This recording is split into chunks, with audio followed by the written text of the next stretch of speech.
Bismillahirrahmanirrahim. Elhamdülillah Rabbil alemin. Hər birinizi salamlayıram. Gününüz xeyirli olsun inşallah. Şiəşünaslıq dərsləri davam edir.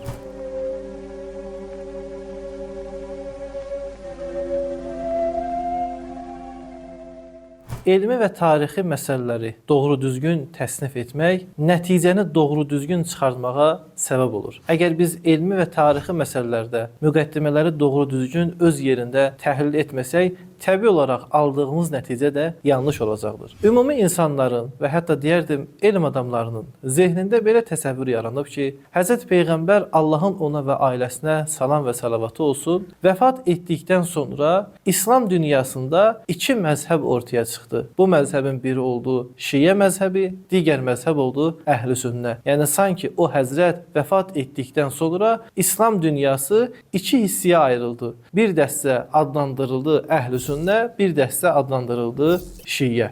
Və yaxud bunlardan biri İslamdan kənar olaraq ortaya çıxmışdı. Məsəl üçün Əhl-i Sünnə ilə İslamın özü idi, Şiəlik İslamdan kənara çıxan bir məzhəb idi. Lakin məsələnin həqiqəti və tarixi mənbələrə söykənən nəzəri bundan ibarətdir ki, Həzrət Peyğəmbərin zamanında öncəki bəhsləri dediyimiz kimi, Əli əleyhissalamın şəxsiyyəti səhabələr arasında olduqca üstün idi və səhabələr Həzrət əleyhissalamın ətrafına toplaşmışdılar və Peyğəmbər bu səhabələrə Əlinin şiəsi ləqəbini, titulunu vermişdir. Və buna əsasən Həzrət Peyğəmbər vəfat etdikdən sonra bir dəstə Həzrət əleyhissalamın mövqeyini, onun İslam dünyasında olan imtiyazını nəzərə almadan Səqifə adlanan yerdə toplaşaraq İslamın gələcək taleyi barəsində müzakirə etdilər. Burada əsas məsələ İslam dünyasının siyasi rəhbərliyinin kimin olmasıdır. Bu barədə müxtəlif versiyalar irəli sürüldü.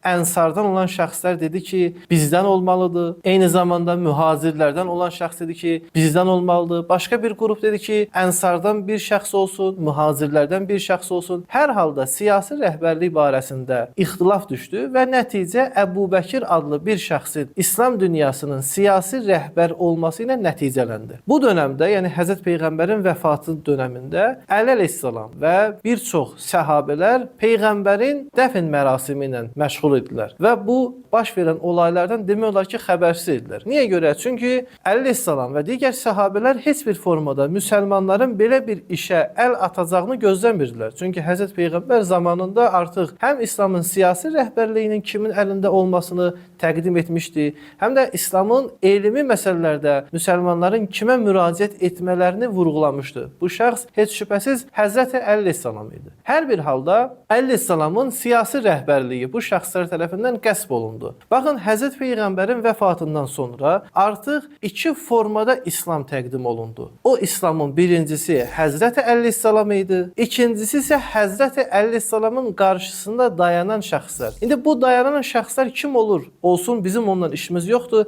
Hər halda bir İslam var idi ki, onu Həzrət Əli əleyhissalam təqdim edirdi. Lakin Əli əleyhissalamın təqdim etdiyi İslamda Əli əleyhissalamın siyasi rəhbərliyi qəsb olunmuşdu. Müəyyən şəxslər onu ələ keçirmişdilər. Lakin elmi mərcə, yəni elmi mənbə olmaq heç bir formada qəsb oluna bilmədiyi üçün Əli əleyhissalam buna sahib idi. Və Əli əleyhissalam başladı bir formada İslamı təqdim etməyə, Qur'anı, Allahşünaslığı və digər məsələləri təqdim etməyə. Bunun müqabilində isə digər səhabələr öz şəxsi rəylərinə, öz şəxsi zövqlərinə uyğun İslamı təqdim etdilər. Demək, Həzrəti Peyğəmbərin vəfatından sonra İslam dünyası iki hissəyə bölünmədi. İslam elə İslam olaraq qaldı. Peyğəmbərin gətirdiyi formada qaldı. Lakin bir dəstə öz istəklərinə əsasən İslami məsələləri təfsir etməyə başladılar. Məsələn üçün dedilər ki, bizdən olmalıdır İslamın siyasi xəlifəti və digər məsələlər. Bir dəstə isə onların başında Əli əleyhissalam və digər səhabə olmaqla Peyğəmbərin buyurduqlarının üzərində sabit qaldılar. Demək, Şiəlik İslamdan kənar çıxan bir məzhəb deyil. İslamın özüdür və Peyğəmbərin gətirdiyi İslamın Həzrəti Əli əleyhissalamın dili ilə təfsiridir, dili ilə bəyan edilməsidir. Mən sözümə bir şahid gətirirəm və bununla bu məsələni cümləni tamamlayıram. Sözümə şahid də budur ki, Fəxr Razi adlı bir müfəssir təqribən 12-ci əsrdə yaşamışdı və bunun Məfatihül Qeyb adlı və yaxud Təfsiri Kəbir adlı Qurani-Kərimə təfsir yazıb. Fəxr Razi etiqad cəhətdən şiə deyil. Yəni heç bir formada Əli əleyhissalamın ismətini qəbul etmir. Lakin Fəxr Razi bir İslamşünas olaraq, bir müfəssir olaraq bir məsələni belə qeyd edir. O məsələ də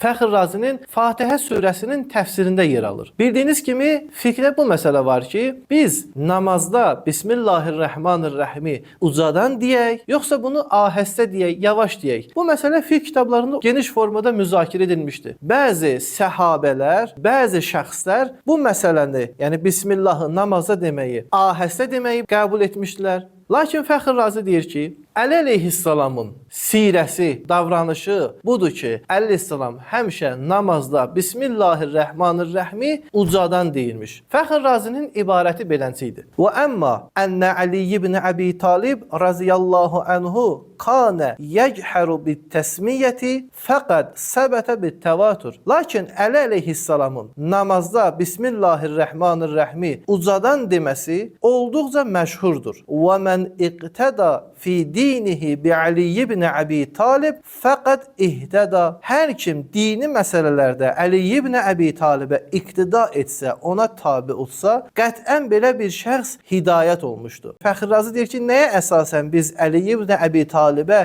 dini məsələlərdə iqtida etməliyik? Buyurur ki, mənim bu sözümə dəlilim Həzrəti Peyğəmbərin Əli əleyhissalam barəsində buyurduğu bu kəlamdır. Peyğəmbər buyurmuşdu ki, Allahumma ədril haqq mə aliyin haysudlar. İlahi, haqqı Əli əleyhissalamla qərar ver. Əli harda olsa, haqq da orada olsun. Haqq harda olsa, Əli də orada olsun. Baxın əzizlər, Fəxr Razi bir İslamşünas olaraq buyurur ki, mən dini məsələlərdə Əli ibn Əbi Talibə tabi oluram.